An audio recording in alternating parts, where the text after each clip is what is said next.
to connect Discord account to Xbox. Hello everyone, welcome back to our channel, and in this video I'm going to show you how you will be able to connect Discord account to Xbox. So for that, just simply open your Discord account, and after that just simply click on the profile section from the bottom right corner of the mobile screen, and from there just simply locate the settings option from the top right corner, and under the account settings option you will be able to see the option called connections.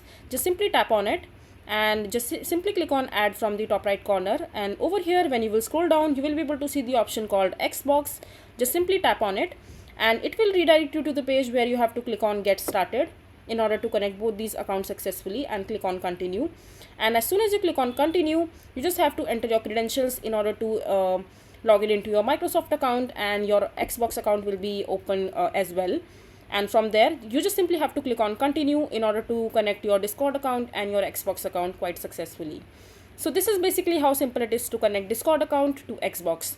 I hope you find this video to be helpful. So that is it for this video. If you find this video to be helpful, make sure to hit that like button and don't forget to subscribe to our channel for more such informative videos, and I'll see you the next time.